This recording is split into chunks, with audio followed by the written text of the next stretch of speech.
Evening, this is baby watching mat studio. दोस्तों, थोड़ी देर पहले ही जेएसएससी ने अपना वेबसाइट पे झारखंड सहायक आचार्य को लेके ये काफी इंपॉर्टेंट नोटिस जारी किया है। आज इस सेशन पे हम लोग डिस्कस करने वाले हैं इस नोटिस को लेके। साथ में हम लोग डिस्कस करने वाले हैं कि आप लोगों का एग्जाम कब तक हो सकता है। पॉइंट नंबर 3 पे मैं डिस्कस करने वाले हूं कि आपका जो पेपर 3 है, चाहे आप 1 to 5 का तैयारी कर रहे हो, चाहे आप 6 to 8 का तैयारी कर रहे हो, दोनों का पेपर 3 का सिलेबस सेम है। एंड पेपर 3 का जो सिलेबस है वो काफी ज्यादा वास्ट है। डेली बेसिस पे मेरे पास कॉल आउट रहता है कि पेपर 3 का हम तैयारी कैसे करें। आज हम डिटेल्स में बताएंगे कि पेपर 3 का तैयारी आप with in very short of time पे कैसे कर सकते हो। कुल मिला के सेशन काफी इंपॉर्टेंट रहने वाला है। आप लोगों से रिक्वेस्ट है कि इस वीडियो को स्टार्टिंग से लेके लास्ट तक देखिएगा। अगर आपको अच्छा लगेगा कि नहीं, कुछ वैल्यूएबल चीज मैं आपको बता रहा हूं, तो लाइक जरूर कीजिएगा। ठीक है, देखो, इस सेशन को स्टार्ट करने से पहले मैं आपको बता दूं कि कुछ दिन पहले मैंने एक वीडियो बनाया था जहां पे मैं आपको बताया था कि जो स्टूडेंट्स ऑलरेडी फॉर्म फिल कर चुके हो उनको फॉर्म फिल नहीं करना है। और मैंने जो बताया था उसका बेस क्या था, उसका डेटा क्या था ना, 15/2/2024 का जो नोटिस जारी हुआ था आपका जेएसएससी के द्वारा। इस नोटिस का अगर आप मिड में देखोगे, इसी का बीच में एक पॉइंट है, मैं आपको फिर से दिखा दे रहा हूं कि पूर्व में आवेदन समर्पित करने वाले अभ्यर्थियों को पुनः आवेदन समर्पित करने की आवश्यकता नहीं है। अब उस वीडियो के बाद में भी कुछ कुछ स्टूडेंट्स का दिमाग पे ये क्वेश्चंस आ रहा था कि रवि भाई, अभी प्रेजेंट पे जो लिंक ओपन हुआ है उसमें जो स्टूडेंट क्लास 6 to 8 का तैयारी कर रहे हैं और वो ऑलरेडी फॉर्म फिल कर चुके हैं, उनके लिए जो पेपर 4 है, जो जिस जिस पर्टिकुलर सब्जेक्ट के ऊपर में उनको एग्जाम देना है पेपर 4 में, वो ऑप्शन उस समय नहीं था। बट वेरी रिसेंटली जो फॉर्म फिल हो रहा है इसमें उस सब्जेक्ट को मांगा जा रहा है। तो एक चीज दिमाग पे रखिए कि you can take multiple consultant from different teachers, that how you can take your preparations, but while you are filling the form you should strictly follow the guidance of JSSC only. आप तैयारी कैसे करोगे इसको लेके आप multiple teachers का consultant ले सकते हो, बट फॉर्म फिल कैसे करना है आपको ओनली जेएसएससी का ही गाइडेंस को फॉलो करना चाहिए, एज पर मी, मेरे अकॉर्डिंगली। ठीक है, उसी को ही ध्यान पे रखते हुए जेएसएससी ने आज एक इंपॉर्टेंट नोटिस जारी किया है 6 to 8 का स्टूडेंट्स को लिख के लेके। ठीक है, देखो अब ये नोटिस क्या है। 10/4/2024 यानी कि आज का डेट है, आप देख सकते हो कि झारखंड प्रारंभिक विद्यालय प्रशिक्षित सहायक आचार्य संयुक्त प्रतियोगिता परीक्षा 2023। अब मैटर क्या है कि झारखंड प्रारंभिक विद्यालय प्रशिक्षित सहायक आचार्य संयुक्त प्रतियोगिता परीक्षा 2023 के अंतर्गत प्रथम एवं द्वितीय चरण में स्नातक प्रशिक्षित सहायक आचार्य जो कक्षा 6 से लेकर 8 के पद के विरुद्ध आवेदन समर्पित करने वाले अभ्यर्थियों से परीक्षा अंतर्गत पेपर 4 हेतु विषय का विकल्प प्राप्त करने के लिए लिंक अलग से आयोग के वेबसाइट पे यथाशीघ्र प्रकाशित की जाएगी। भाई, जेएसएससी को क्या चाहिए टाइम टू टाइम वो जेएसएससी डिसाइड करेगा, आप और हम नहीं। जेएसएससी जितना बोलता है हम लोगों को उतना ही करना चाहिए, और जो बच्चे करते हैं वो ज्यादा सेफ जोन पे रहते हैं। ठीक है, चलो, ये तो हो गया हम लोगों का कि वेरी रिसेंटली फिर से लिंक ओपन होगा आप सबके लिए, जो जो आपका मतलब ऑप्शन आप वहां पे नहीं डाले हो, तो इसीलिए बिल्कुल भी निश्चिंत रहो। दूसरा पॉइंट, अभी तक का आपका जर्नी, चाहे आप जे टेट पास हो चाहे आप सी टेट पास हो, आप अपना तैयारी कैसे किए हुए हो, किन मतलब आई मीन आपका लेवल क्या है, कहां तक तैयारी किए हुए हो, इस चीज को अगर आपको जानना है तो आप लोगों के लिए मैंने टेस्ट सीरीज स्टार्ट किया हूं, और वो भी मिनिमम फी में।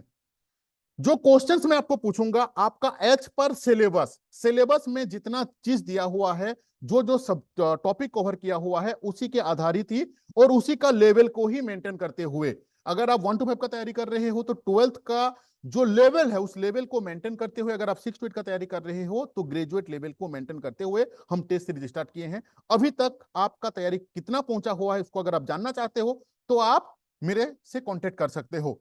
टेस्ट सीरीज कैसा होगा सबसे पहले ये जानना जरूरी है। आपको मैं ग्रुप में ऐड करूंगा, उस ग्रुप में आपको लिंक मिलेगा, उस लिंक पे आप जैसे ही क्लिक करोगे इस टाइप का आपका, चाहे आप मोबाइल में भी टेस्ट को दे सकते हो, आप आपका desktop laptop what ever you have, आप इस टेस्ट को दे सकते हो। ठीक है, मैं मोबाइल का ही बात कर रहा हूं। आप लिंक पे क्लिक करोगे, आपका नाम पूछेगा, मैं एक तो डमी नाम दे दिया कि रिमी। ठीक है, और एक पासकोड मैं इंडिविजुअली सबको दूंगा, इस पासकोड को आप डालिएगा और यहाँ पे स्टार्ट कीजिएगा। आप जैसे ही स्टार्ट बटन पे आप क्लिक करोगे वैसे ही आपका टेस्ट ओपन हो जाएगा। यहाँ पे आप देख सकते हो मेरा कोचिंग का नाम है झारखंड सहायक आचार्य संयुक्त प्रतियोगिता लिखा हुआ है। ऑनलाइन टेस्ट किस चीज का है, पेपर 3 का है, 6 to 8 का है। ये टेस्ट 5 है, मतलब 5th नंबर डे है। ये 2 घंटा का है और आपका 100 क्वेश्चन आएगा सिलेबस के आधारित। आप देख सकते हो एक टाइमर भी चल रहा है, जैसे आपका एग्जाम हॉल में चलता रहेगा। आपको क्या करना है, आप जिस जिस चीज को जानते हो, मैं एक रेंडमली क्लिक कर जा रहा हूं। यहाँ पे आपका सिलेबस के आधारित क्वेश्चंस को, लेवल को ध्यान पे रखते हुए ये क्वेश्चंस आपको आते रहेंगे। ठीक है, इससे आपको ये पता चलेगा कि आप कहां तक पहुंचे हुए हो। आसान नहीं है। 13,000 बच्चा का फॉर्म रिजेक्ट हो चुका है। जो बच्चे बोल रहे थे कि सी टेट में 15 से 20 हजार बच्चा है, और मैंने आपको दिखा दिया था कि भाई जब बिहार में हर एक साल 10-20 हजार बच्चे सी टेट पास करते हैं, तो हमारे झारखंड में 6-7 साल में 20 हजार बच्चा है। अब आपको पता चल चुका होगा कि सी टेट का बच्चा कितना होगा लगभग। जब 13,000 बच्चा का ही फॉर्म रिजेक्ट हुआ है, तो मिनिमम 40,000 प्लस। मैं ऑलरेडी डेटा दे चुका था आपको पहले ही, मेरा प्रीवियस वीडियो को जाके अब देख लेना। बिल्कुल भी हल्के में मत लेना इस एग्जाम को। ठीक है, तैयारी एकदम अच्छे से करते रहो। देखो, अब इन सारे क्वेश्चंस को जब आप क्लिक करोगे, मतलब एज पर यू, उसके बाद क्या करोगे, सबमिट करोगे। जब आप सबमिट करोगे, पूछेगा कि जो क्वेश्चंस आप नहीं जानते हो, क्या आप उसको आप सबमिट करना चाहते हो। आप क्लिक करोगे यस। आप जैसे ही यस में क्लिक करोगे, यहाँ पे आपका देखो नाम आ जाएगा, डेट आ जाएगा, टाइम आ जाएगा, आपका स्कोर, आप पास किए या फेल किए। मैं तो मतलब डमी दिखा दिया आप लोगों को। पेस की पास किए कि फेल किए हैं, आपका स्कोर कितना परसेंटेज आपको मिला, कितना ड्यूरेशन के अंदर में आपने एग्जाम दिए हो, कितना क्वेश्चंस आप अटेंड किए हो, जो क्वेश्चन सही था उसका मतलब जो क्वेश्चन गलत था उसका सही आंसर कौन सा है, वो सारे चीज आपका डिटेल्स में यहाँ पे आ जाएंगे। नेक्स्ट डे मैं क्या करूंगा, मेरा ग्रुप बना हुआ है जहां पे आपके जैसा 270 प्लस बच्चा ऑलरेडी मेरे पास में ऐड है। उस ग्रुप में मैं शेयर करूंगा कि 270 बच्चा के अंदर पे आपका पोजीशन क्या है, इसके बारे में भी आपको जानकारी मिलेगा। ठीक है, इस टेस्ट का फी कितना है, इस टेस्ट का फी जो है वो 50% डिस्काउंट मैं अभी भी लगा के रखा हूं। काफी बच्चे जो हैं इस फी में अटेंड किए हैं। फी अभी 50% डिस्काउंट अभी तक भी चल रहा है। कब तक चलेगा, जब तक एग्जाम का डेट नहीं आएगा। जिस दिन एग्जाम का डेट आ जाएगा, इस फी को मैं बढ़ा के इसका रेगुलर फी में ले आऊंगा। इसका रेगुलर फी है मेरा 300 रुपीज, लेकिन अभी अगर आप मेरे से कॉन्टेक्ट करोगे तो आपको 150 रुपए में मिल जाएगा। ये आपको 1 to 5 में टोटल 5, नहीं सॉरी, ये 5 दिन का मेरा टाइपिंग मिस्टेक है। आपको 1 to 5 में 10 दिन का टेस्ट होगा पेपर 3 का। 6 to 8 का पेपर 3 का 10 दिन का टेस्ट होगा, जिसका फी है आपका 300 रुपीज। पेपर 4 का आपका टेस्ट मैं करवाऊंगा 5 दिन, जिसका फी है आपका 300 रुपीज। 6 to 8 का पेपर 3 एंड पेपर 4 दोनों मिला के आपको 15 टेस्ट होंगे, जिसमें से पेपर 3 का होगा 10 टेस्ट, पेपर 4 का होगा 5 टेस्ट। कुल मिला के मेरा फी रहता है 500 रुपीज, लेकिन अभी डिस्काउंट के बाद ये 300 रुपीज में। ध्यान रखना, 6 to 8 का जो फी है मेरा 300 है, एंड 1 to 5 का जो है वो है आपका 150 रुपया, जिसमें पेपर 3 का हम आपको टेस्ट दिलवाएंगे। देखो, अभी प्रेजेंट में आज के तारीख में मैं आपको 5 टेस्ट दिलवा दूंगा। अगर आप 1 to 5 का स्टूडेंट्स हो तो 10 टेस्ट में से मैं आपको 5 टेस्ट का लिंक आज दे दूंगा। अभी आप टेस्ट दोगे, ये 5 टेस्ट को भी आप एक दिन में मत दे देना। 3-4 दिन, 5 दिन, 6 दिन के अंदर पे आप 5 टेस्ट का आई मीन लिंक का टेस्ट दोगे, तब आपको पता चलेगा कि मेरा मतलब बोल सकते हो कि गाड़ी कहां तक पहुंचा हुआ है, कहां तक मैं पहुंचा हूं। अभी से लेके जो भी 1-1.5 महीना बचा हुआ है एग्जाम तक, जो आप तैयारी करोगे, उससे पहले जैसे ही आपका एग्जाम का एक टेंटेटिव डेट हम लोगों को मिल जाता है, वैसे ही हम आपको 1 to 5 का बाकी जो 5 टेस्ट बचा हुआ है वो मैं आपको दे दूंगा। 6 to 8 का 6 to 8 का जो स्टूडेंट हैं, आज के तारीख में मैं उनको पेपर 3 का 5 टेस्ट दूंगा। बचा हुआ 10 टेस्ट, जिसमें से पेपर 3 का 5 टेस्ट एंड पेपर 4 का 5 टेस्ट, जो 10 टेस्ट बचेंगे वो आपका एग्जाम का टेंटेटिव डेट आने के बाद मिलेगा। साथ में 6 to 8 का, हाँ, इसमें जो सब्जेक्ट है आप देख सकते हो, हिस्ट्री, ज्योग्राफी, पॉलिटी, पेपर 4 के अंदर पे। ठीक है, साथ में जो 6 to 8 के स्टूडेंट हैं उनको एक चीज मैं फ्री ऑफ कॉस्ट में देने वाला हूं। जो स्टूडेंट्स मेरा टेस्ट में शामिल होंगे, उनका जो हिस्ट्री है, हिस्ट्री के अंदर पे जो वर्ल्ड हिस्ट्री है, इस वर्ल्ड हिस्ट्री का जितना भी टॉप मोस्ट, मैं जानता हूं कि 80% स्टूडेंट्स वर्ल्ड हिस्ट्री में उनका दिक्कत रहता है। ये चीज मैं पीजीटी में के टाइम पे भी मैं देख चुका हूं। ये जो हम लोगों का 6-7 गो जो भी टॉपिक है वर्ल्ड हिस्ट्री का, इन वर्ल्ड हिस्ट्री का टॉपिक का जो टॉप मोस्ट इंपॉर्टेंट क्वेश्चंस है, सारे क्वेश्चंस को मैं बना रहा हूं, हम लोग अरेंज कर रहे हैं टॉपिक वाइज।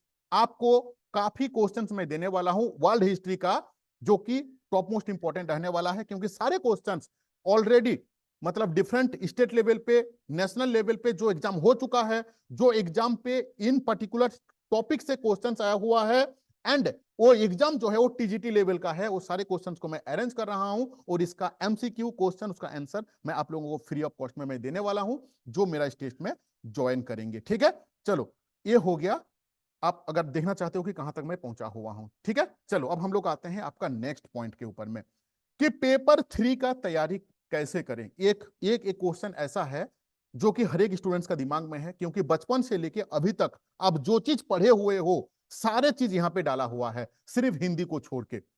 पूरा इतिहास, पूरा भूगोल, मतलब history, geography, polity, economics, sociology, इसके बाद हिस्ट्री जो आपका physics, chemistry, biology, reasoning, math, computer, Jharkhand, current affair, सारा चीज डाला हुआ है। अब मेरे पास ये क्वेश्चन आता है कि रवि भाई, आप तो 6 to 8 का हिस्ट्री, ज्योग्राफी, पॉलिटी के लिए नोट्स देते हो, लेकिन 1 to 5 चाहे 6 to 8 का पेपर 3 के लिए नोट्स क्यों नहीं देते हो? मैं इसीलिए नहीं देता हूं क्योंकि वो नोट्स जो है वो आपके लिए यूजलेस होगा। पेपर 3 का कहीं से भी आप कोर्स ले रहे हो, नोट्स ले रहे हो, ये आपके लिए यूजलेस हो सकता है। क्यों? क्योंकि पेपर 3 में ना 200 से भी ज्यादा चैप्टर्स है। अब 200 चैप्टर का अगर मैं नोट्स आपको पकड़ा दूंगा मेरा दोस्त, आप बताओ कि कितना दिन के अंदर पे आप उसको कंप्लीट कर पाओगे? 2 साल लगेंगे 200 चैप्टर को ना कंप्लीट करने के लिए, अगर आप अच्छे से उसको तैयारी करोगे। इसीलिए बिल्कुल भी नोट्स आपको नहीं पढ़ना है पेपर 3 का। तीसरा चीज, चाहे पेपर 3 हो, चाहे पेपर 4 हो, चाहे 1 to 1 हो, चाहे 2 हो, जो भी पर्टिकुलर चैप्टर आप नहीं जानते हो, आपके लिए न्यू है, उसको गलती से भी मत पढ़ना। कोई भी सब्जेक्ट का हो, कोई भी पेपर का हो, पेपर 3 के अंदर में कोई भी नया चीज आप मत पढ़ना। जो चीज आप जानते हो उसको आपको तैयारी करना है, पढ़ना है। अब बोलो कि भाई पढ़ना है तो कैसे पढ़ना है? देखो, मार्केट पे जो भी बुक आप फॉलो कर रहे हो मुझे कोई तकलीफ नहीं है, लेकिन जिस भी बुक को आप फॉलो कर रहे हो आपको जानना जरूरी है कि उस बुक के अंदर पे जो क्वेश्चंस दिया हुआ है, चाहे आप 1 to 5 का तैयारी कर रहे हो, चाहे 6 to 8 का तैयारी कर रहे हो, वो क्वेश्चंस आपका, अगर आप 6 to 8 का तैयारी कर रहे हो, क्या वो क्वेश्चंस ग्रेजुएट लेवल का है कि नहीं, ये सबसे ज्यादा इंपॉर्टेंट है। मैं एक एग्जांपल देता हूं। मान लीजिए 6 to 8 पेपर 3 का सारे जितना भी चैप्टर्स है ना, मेरा इस एग्जांपल से आप रिलेट कर लेना। मान लीजिए सिंधु घाटी सभ्यता। अब सिंधु घाटी सभ्यता आप पेपर 3 में पढ़ रहे हो।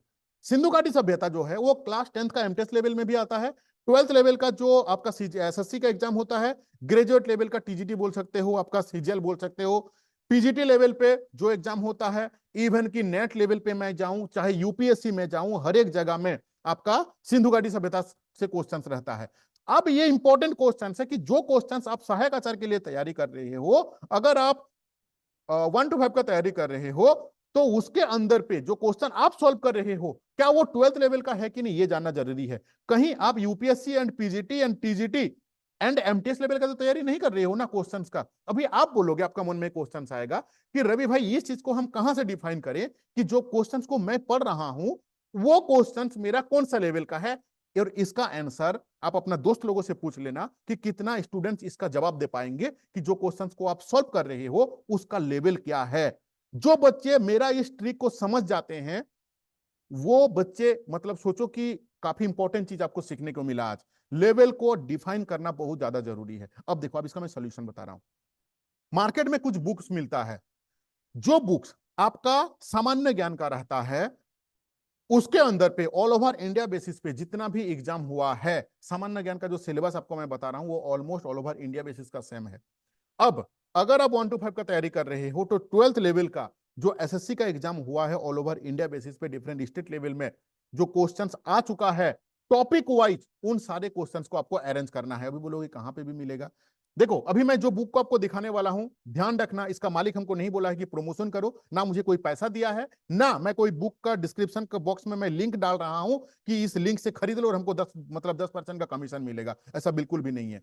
ये देखो, ये एक एसएससी का बुक है जो कि यूथ कंपटीशन का है, ये ग्रेजुएट लेवल का है। अगर आप 6 to 8 का तैयारी कर रहे हो तो मेरे अकॉर्डिंगली आपको इस बुक को फॉलो करना चाहिए आपका पेपर 3 के लिए, ठीक है, पेपर 3 के लिए। अब जस्ट अ मिनट, अगर आप 1 to 5 का तैयारी कर रहे हो तो एक 12th लेवल का सेम चीज का, सेम पब्लिकेशन का एक 12th लेवल का एसएससी का बुक आता है, जहां पे ऑल ओवर इंडिया बेसिस पे जहां जहां पे भी एग्जाम हुआ है उन सारे क्वेश्चंस को जो 12th लेवल को मेंटेन किया हुआ है वो सारे क्वेश्चन, उसका आंसर का एक्सप्लेनेशन जो है ना वो दिया हुआ है। मेरे हिसाब से आपको इस टाइप का बुक को फॉलो करना चाहिए। एंड इस बुक के अंदर में पूरा साइंस, पूरा एसएसटी, पूरा रीजनिंग, कंप्यूटर, सारे चीज ऑलमोस्ट आ जाते हैं मैथ्स को छोड़ के। आशा करता हूं, और नॉट ओनली दिस, आप इसी का घटना चक्र में भी आता है, इसी का राकेश यादव का भी आता है, इसका यूथ का भी आता है। You can take any books, आप कोई भी बुक्स को ले सकते हो। As per me this is the best rules आपका पेपर 3 के लिए। पैरेलली आपको क्या करना है, इस वेबसाइट के बारे में मैं आपको काफी बार बताया हूं, मल्टीपल टाइम्स मैं बता चुका हूं आप लोगों को। ईडू रिलेशन मेरा मेरा डिस्क्रिप्शन बॉक्स में मेरा लिंक दिया हुआ है व्हाट्सएप ग्रुप का, टेलीग्राम का, उसमें जाके ऐड हो जाना। इसका लिंक मैं डाल के रखा हुआ हूँ। इस वेबसाइट पे आना, इसमें करंट अफेयर से लेके झारखंड जीके से लेके रीजनिंग से लेके मैथ से लेके कंप्यूटर से लेके सारा चीज यहाँ पे दिया हुआ है। Mock test, unlimited time, free of cost. इसमें एक चीज छूट गई आपको बताने के लिए, देखो ये जो बुक मैं बता रहा हूं ना, इसमें आपको झारखंड जीके नहीं रहेगा, लेकिन आपका झारखंड जीके से भी क्वेश्चंस आएंगे। अब उसके लिए क्या करोगे, देखो सबसे पहले ये जानना जरूरी है आपको कि झारखंड जीके से आपका टोटल कितना क्वेश्चंस रहेगा। अगर आपका मैक्सिमम रहा ना तो 8 से 10 क्वेश्चन रहेगा, मैक्सिमम से मैक्सिमम। बहुत ज्यादा, अगर एसएससी बहुत ज्यादा खुश हो गया तब जाके 10 क्वेश्चन दे सकता है, यानी कि झारखंड जीके का भी वेटेज बहुत ज्यादा नहीं है। अब क्या मुझे 10 क्वेश्चंस के लिए क्या मैं झारखंड जीके का मोटा वाला बुक को फॉलो करूं जहां पे 10,000 क्वेश्चंस दिया रहता है ना? बिल्कुल भी नहीं। हम झारखंड जीके का वही क्वेश्चंस को देखेंगे जो क्वेश्चंस जेएसएससी के नजर पे टॉप मोस्ट इंपॉर्टेंट है। आपके और मेरे नजर से होने से कुछ नहीं होता है। जेएसएससी के नजर पे जो क्वेश्चंस टॉप मोस्ट इंपॉर्टेंट है वे क्वेश्चंस को हम लोगों को पढ़ना होगा। अब यहाँ पे तीसरा क्वेश्चन आ गया कि रवि भाई अब ये जेएसएससी के नजर पे कौन सा क्वेश्चन इंपॉर्टेंट है, ये आपको और मुझे कहां से पता चलेगा? इसका भी सॉल्यूशन है। देखो, किताब दुकान पे जाना और बताना कि मुझे जेएसएससी का आज तक जितना एग्जाम हुआ है वो सारे का क्वेश्चन, उसका आंसर चाहिए। क्वेश्चंस बैंक के नाम पे आता है, कोई भी पब्लिकेशन को ले सकते हो, किसी पब्लिकेशन को मैं प्रमोट नहीं कर रहा हूं, आप कोई भी पब्लिकेशन को ले सकते हो। बस ध्यान रखना है उसमें जेएसएससी का जितना प्रीवियस क्वेश्चन है। मैटर ये नहीं करता है कि इस बुक के अंदर में जो क्वेश्चन है वो कौन सा विभाग के लिए पूछा हुआ था। वो मान लो सबका टीजीटी के लिए हो चाहे पीजीटी के लिए हो, शिक्षा विभाग छोड़ के मान लो पुलिस विभाग में पूछा हुआ हो, ये मैटर नहीं करता है कि किस विभाग के लिए क्वेश्चन मतलब एग्जाम हुआ है, क्योंकि सहायक आचार्य के लिए तो नया क्वेश्चन क्रिएट नहीं होगा ना। इस बुक के अंदर पे मान लीजिए कि 20 सेट दिया हुआ है, just I am taking one example. 20 set में अगर 100 क्वेश्चन रहता है तो 2000 क्वेश्चन हो जाएगा। अब 2000 में से फायदा क्या हुआ हम लोगों का कि 2000 में से 500 क्वेश्चन ऐसा होगा इस बुक के अंदर पे जो झारखंड जीके का है। नाउ रेदर देन दैट कि हम 10,000 क्वेश्चंस को लेके बैठे झारखंड जीके का, हाँ अगर ये आपका एसएससी होता, आपका सीजीएल होता, तो मैं बिल्कुल बोलता कि नहीं आपको डीपली जाना चाहिए। क्यों? क्योंकि उसमें क्वेश्चंस का जो वेटेज है वो काफी हाई है, मतलब नंबर ऑफ क्वेश्चंस वो ज्यादा ज्यादा आएंगे। बट यहाँ पे काउंटेबल क्वेश्चंस रहेंगे। इसके चलते आपको क्या करना चाहिए, जो क्वेश्चंस ऑलरेडी डिफरेंट एग्जाम पे आ चुके हैं उन्हीं क्वेश्चंस को आपको सॉल्व करना चाहिए। वो क्वेश्चंस आपको कहां पे मिल पाएगा ना, इस टाइप का बुक के अंदर में जो ऑलरेडी जेएसएससी का प्रीवियस ईयर क्वेश्चंस बैंक के नाम पे आए हुए हैं। आपको कोई भी बुक दुकान पे जाके आपको इजीली मिल सकता है, हमको लगता है फ्लिपकार्ट अमेजन पे भी ये मिल जाता है। देखो, मिला जुला के इतना चीज जान लो कि कंपटीशन बहुत ज्यादा हाई नहीं है कंपेरेटिवली अदर एग्जाम। अगर आप पीजीटी को देखोगे ना तो 3,000 वैकेंसी था, 3100, और 1,20,000 बच्चे थे।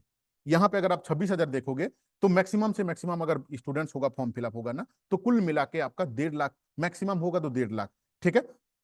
अब इसमें उन बच्चे जो है वो फंस जाएंगे जो बच्चे ये सोच रहे हैं कि नहीं अभी तो सुप्रीम कोर्ट में गया हुआ है, अभी तो आपका ये होगा, क्या बोलते हैं, इलेक्शन आने वाला है। दोस्त इतना चीज जान के रख लो कि इलेक्शन से इस एग्जाम का कोई भी दूर दूर तक रिश्ता नहीं है। आचार संहिता का जो मैं आपको पीडीएफ भी दिखा चुका हूं, जो कि निर्वाचन आयोग के द्वारा जेएसएससी के पास आया हुआ है, कि जो वैकेंसी ऑलरेडी निकल चुका है उसका परीक्षा आप ले सकते हो। तो ये कहना बिल्कुल भी गलत होगा कि ये वाला परीक्षा हम लोगों का इलेक्शन के बाद में होगा। देखो, इलेक्शन का ड्यूरेशन इलेक्शन के बीच में तो बिल्कुल नहीं होगा। क्यों? क्योंकि इस परीक्षा के अंदर में पारा टीचर हैं। अब पारा टीचर जो है वो उन लोगों का खुद का ड्यूटी रहता है आपका इलेक्शन के टाइम पे। तो या तो इलेक्शन से पहले, मतलब बहुत ज्यादा हाईली चांसेस है कि एग्जाम से पहले हो जाए, नहीं होता है तो एग्जाम के बाद तो डेफिनेटली आपका एग्जाम के बाद, मतलब इलेक्शन के बाद में हो जाएगा। कुल मिला के आपका आचार संहिता से कोई रिश्ता नहीं है। किसी भी वक्त हो सकता है कि आज से अभी तो देखो, एक तो फिर से नया सीन आ गया यहाँ पे कि न्यू फॉर्म फिल होगा। न्यू फॉर्म फिल जैसे ही खत्म होता है उसके बाद उसका 10 दिन के बाद में इन लोगों का अभी जो प्रेजेंट पे जो फॉर्म फिल हो रहा है इसका रिजेक्शन लिस्ट आ जाएगा। और उस टाइम से लेके ये जो इलेक्शन है उसका कितना गैप रहता है, ये हुआ सबसे बड़ा क्वेश्चन। अगर उसमें बहुत ज्यादा गैप रहेगा तो डेफिनेटली आपका एग्जाम हो जाएगा, नहीं तो इलेक्शन के बाद में होगा। कुल मिला के तैयारी दिल जान लगा दो। अगर इस बार आपको नौकरी नहीं मिलता है तो मेरा दोस्त गारंटी, मतलब गारंटी रहा हूं मैं कि आने वाले दिन पे नौकरी मिलना बहुत ज्यादा तकलीफ हो जाएगा। क्योंकि इस बार जो जेटेट परीक्षा होने वाला है, मोर देन 5 लाख स्टूडेंट्स बैठेंगे, 5 लाख बैठे। और झारखंड में आप जानते हो कि जो नियुक्ति प्रक्रिया है वो 60-40 है, यानी कि ऑल ओवर इंडिया बेसिस का बच्चे आएंगे, तो मोर देन 10 लाख स्टूडेंट्स हो जाएंगे। अभी अगर आप 1.5 लाख के साथ फाइट हो रहे हो तो कमिंग वाले डे में जो भी वैकेंसी आएगा उसमें 10 लाख बच्चे के साथ आपको फाइट करना होगा। इसीलिए मैं again I am repeating you that बिल्कुल भी कॉम्प्रोमाइज मत करो और सब कुछ काम धाम छोड़ के सिर्फ इसी के ऊपर में फोकस करो। ठीक है, चलो लास्ट तक अगर आप मेरा वीडियो को देख रहे हो तो दिल से धन्यवाद आपको, और जो नहीं देखे हैं उनको भी दिल से धन्यवाद। साथ में आप अपना नाम, किस चीज का तैयारी कर रहे हो, कौन सा डिस्ट्रिक्ट से हो, कमेंट जरूर करना। आपका कमेंट पढ़ के मुझे अच्छा लगता है। Thank you for watching this video.